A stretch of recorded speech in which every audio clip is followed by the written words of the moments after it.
Cette exposition s'appelle Strengthlessness, qui est donc un mot en anglais, qui veut dire strengthless, c'est sans force, strengthlessness, c'est l'état de ne plus avoir de force, comment l'autorité ou bien les empires ou le pouvoir en place créent des signes, créent des formes qui ont justement une force ou présence, qui sont implantées dans la ville. Et après, la question c'est de savoir quelle est notre place vis-à-vis de ces symboles, puisqu'on ne les maîtrise pas, puisqu'on ne les a pas choisis non plus. Et du coup, quelle est la place depuis même notre intimité vis-à-vis de ces représentations du pouvoir. C'est un grand obélisque, justement une espèce de symbole, un phallus, qui pour le coup ici il est un peu plié, ramolli, ramené un peu au sol, un peu là où on marche, quoi, un peu à notre hauteur. Quand je fais mes travaux, il y a une évidence, il y a une idée un peu directrice, mais il y a aussi beaucoup d'idées qui s'y collent. Donc, par exemple, l'obélisque, c'était forcément, évidemment, jouer avec cette image de pouvoir et la adoucir ou bien la rendre molle dans cette idée de négocier avec ces symboles, de les rendre un peu sensibles comme on est, un peu vrais, de les rendre un peu vrais. C'est une image, quoi, un peu un fantasme aussi de ma relation avec ces symboles de pouvoir qui s'imposent à nous. Et des fois, on ne les voit plus, en fait, tellement on est habitué. Mais c'est quand même des formes d'autorité. Et les rendre comme ça, c'est une sorte de négociation. C'est pas détruire, c'est pas... Mais c'est juste, négocier.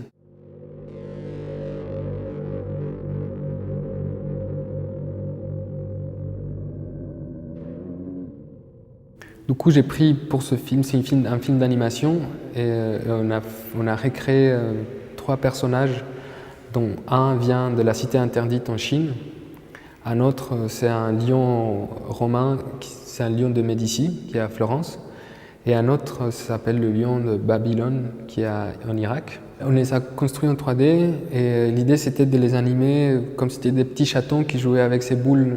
Inspiré aussi des vidéos sur internet des chats qui sont très très populaires.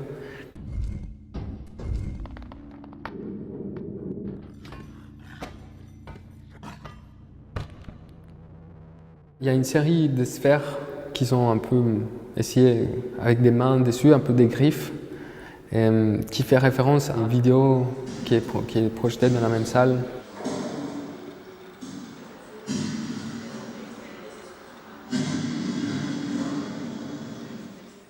J'aurais bien souvent cette idée d'aller toucher les symboles ou toucher ces représentations, ces signes, aller les toucher, disons, plutôt que d'en parler, aller directement vis-à-vis d'une statue ou d'un monument ou bien d'autre chose et se confronter physiquement à ça. Du coup, en effet, les toucher avec les mains, c'est très présent dans toute l'expo, que ce soit dans les vidéos ou bien dans les objets, dans les installations. C'est des mains des gens qui sont proches de moi, des amis, des amours, mon neveu par exemple. Et des fois, quand on fait le moulage, je demande de penser à des choses précises, mais je ne pense pas que ça se voit forcément sur le geste de la main. Et j'ai trouvé une statue qui était particulièrement forte à Barcelone, et forte pour moi en venant d'Amérique du Sud. Et donc ça fait partie d'une espèce d'ensemble de sculptures qui décorent le monument à Colón. Et dans cette statue, ça représente un prêtre qui est debout, qui fait comme ça. Et à genoux, il y a un Indien qui embrasse une croix. Et c'est une statue assez forte, disons qu'en Amérique latine, en Amérique du Sud, il y a encore beaucoup d'indigènes et puis on essaye justement de les préserver, qu'ils puissent garder leur culture. Disons que la disparition de toutes ces cultures et la façon... c'est encore une plaie qui n'est pas fermée, qui est encore un peu ouverte. Disons que cette statue ne pourrait pas exister là-bas, ça serait un peu mal vu.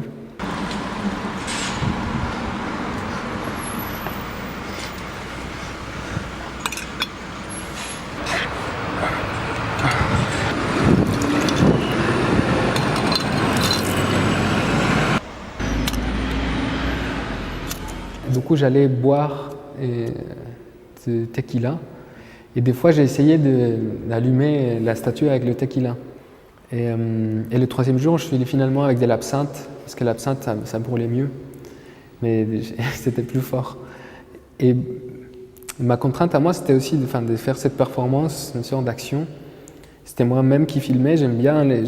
Quand je fais ce genre de choses, j'aime bien aller tout seul aussi.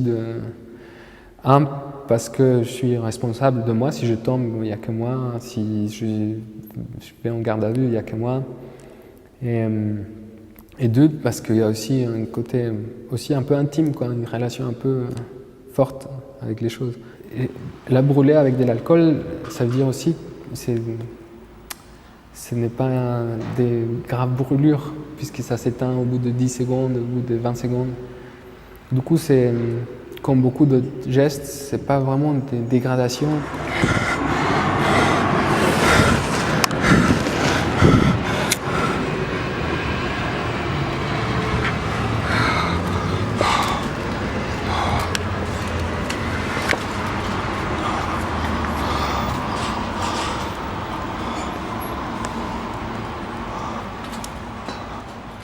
Cette phrase, ça vient de Foucault. C'est l'introduction d'un livre qui s'appelle L'archéologie du savoir. Et donc dans l'introduction, il introduit son livre. Et à la fin, la dernière phrase de l'introduction, c'est « Ne me demandez pas qui je suis, ni me demandez pas de rester toujours le même ». C'est une morale d'état civil qui régit nos documents et qu'elle nous laisse en paix quand il s'agit d'écrire. Et donc il demande son droit un peu à écrire comme il veut bien écrire. Et je trouve ça assez fort. Et c'est une phrase que je porte toujours et qui est toujours, pas physiquement, dans mon portefeuille et que je porte constamment, jour à jour, quand je travaille. Il est caché sur un miroir, il est décodé en morse avec des petites lumières. Du coup, comme ça, on peut se regarder dedans et être un peu éclairé par elle.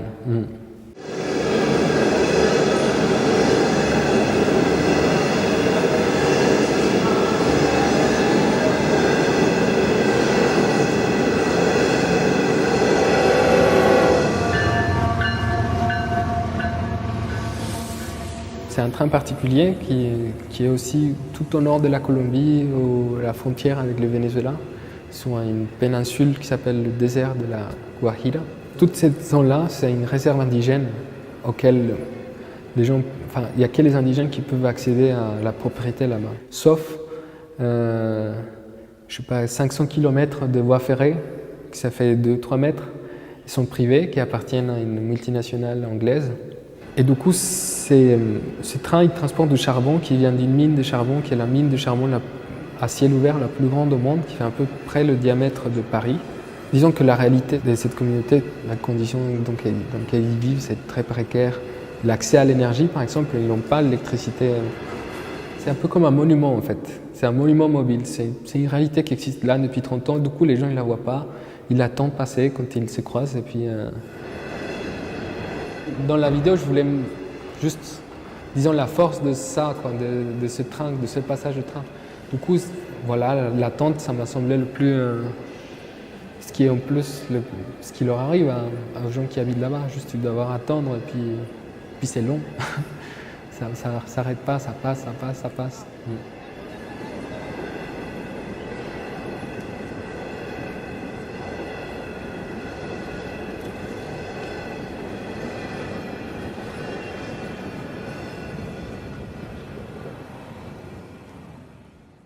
Donc ça, c'est un village qui s'appelle Mompox, qui est un village historique dans le sens où, les Espagnols, c'est un des premiers villages construits, c'était un lieu central pour les Espagnols pendant la conquête. Et puis deux, c'était un lieu très important quand il y a eu l'indépendance, la révolution là-bas, en 1810, entre 1810 et 1820. Et donc c'est un village historique. Et puis dans la vidéo, il y a un guide qui est un gars que je rencontrais dans un parc. Vamos a ubicarnos acá. Desgraciadamente a este parque no le dan la importancia que se merece. Al frente, la estatua de la libertad. Aquí se reúne. Et il me raconte l'histoire d'une statue qui est dans la place, disons, centrale du village, qui est une statue qui a été offerte par la France en hommage à l'indépendance. Et c'est une statue de la liberté. Donc du coup, il me dit que celle-ci, c'est la première statue de la liberté au monde, puisqu'elle a été offerte 10 ans avant la statue de la liberté de New York. Et qui est le même sculpteur, c'est lui qui l'a fait, Auguste Bartholdi. Et du coup, il met en valeur, non seulement pour mettre en valeur son village, mais c'est aussi pour mettre en valeur un peu son histoire, quoi. Et puis il y a lui, avec beaucoup de vigueur, qui affirme être la première plusieurs fois. Et il garde, c'est assez beau, il garde un découpage de presse dans son portefeuille qui vient d'un journal, où il dit en 1886, la statue de la liberté de New York a été donc donnée par la France. Et là, tu vois, 10 ans après, quoi. Celle-ci, c'est la vraie première, quoi, c'est la vraie. Rompiendo las cadenas del yugo español con la espada de la justicia y los brazos en B. Y tiene la peculiaridad de que está parada, mira dónde está parada. Como en una nube, ¿no? En la punta del dedo gordo. Ah, ya. Sí, esa es una nube, pero está parada en la punta del dedo gordo. En la actualidad, los únicos que pueden hacer esa proeza son las bailarinas de ballet. Bon, il y a 3 vitrines dans une salle d'expo. Dans une des salles, il y a 3 vitrines que j'appelle fromage de tête, en anglais cheesehead. J'aime bien le fromage de tête, qui c'est des morceaux qu'on reconnaît à peine, des morceaux de viande mélangés dans une gélatine qui fait qu'ils sont unis et qu'ils deviennent un seul objet. Et du coup, dans ces vitrines, j'ai voulu mettre des objets que je fais au fur et à mesure que je faisais mon exposition, que je construisais dans le même processus, mais qui n'étaient pas forcément destinés à être en tant que tel. C'est assez paradoxal parce que c'est une sorte de liberté que je me donne, où le sens est plus diffus, où il est moins concentré et moins précis et plus vague. Et du coup, ça donne une sorte de liberté de faire, mais en même temps, il y a une espèce de côté muséographique. C'était ça mon idée aussi, cette idée de la vitrine, d'espèce de rendre un objet regardable et conservable. Puis la relation entre, disons que dans les musées, c'est par époque, date, ou bien matière, ou bien ça c'est des fourchettes, donc on les met toutes ensemble. Mais des fois, il y a des objets en tant que tels n'ont pas beaucoup de lien. C'est juste parce qu'ils ont été trouvés à la même époque ou bien parce qu'ils sont faits de la même matière. Et ça crée un sens qui va au-delà même de ce que la muséographie voudrait dire. J'aimerais bien que ça puisse se produire avec les vitrines. Je ne sais pas encore parce que c'est vraiment très nouveau. J'ai une archive qui est avec des projets ou des photos, par exemple un mal de photographie ou des petites performances que j'ai jamais montrées ou qui sont un peu comme mes petits trésors ou des, je dirais pas des essais forcément, mais c'est des vraies actions mais qui sont très courtes ou bien des projets qui n'ont pas marché pour des contraintes techniques ou bien parce que ça n'a pas marché. Donc j'ai un archive des choses qui sont un peu derrière le travail, qui construisent aussi le travail, que j'ai décidé d'utiliser dans cette exposition et que j'ai utilisé comme support pour écrire mon scénario. Du coup, j'ai toujours en tête, pour le coup, 2 personnages qui sont dans le film que je vais faire. Et je me mets un peu dans leur état d'âme. Et j'utilise ces images comme des souvenirs un peu, comme si c'était leurs souvenirs. Du coup, je parle là-dessus comme s'ils parlaient des choses dont ils se rappelaient.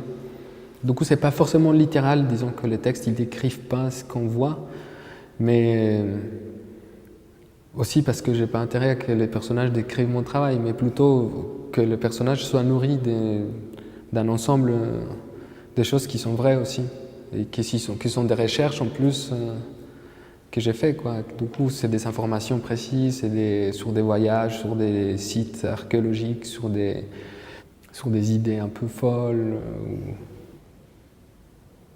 Parfois, dans l'art, il y a une froideur, il y a une distance vis-à-vis des œuvres créées et qui n'est pas mauvaise, mais je trouve qu'il est intéressant d'exploiter et de rendre justice au fait qu'on construit les choses et qu'en même temps qu'on les fait, on passe par un tas d'émotions et que c'est pas anodin. Et puis les gens, ils ont aussi un tas d'émotions et quand on voit de l'art, finalement, on réfléchit à des choses, mais ce n'est pas que quelque chose de cérébral, mais c'est aussi quelque chose de physique. Donc j'aime bien enrichir mon travail comme ça.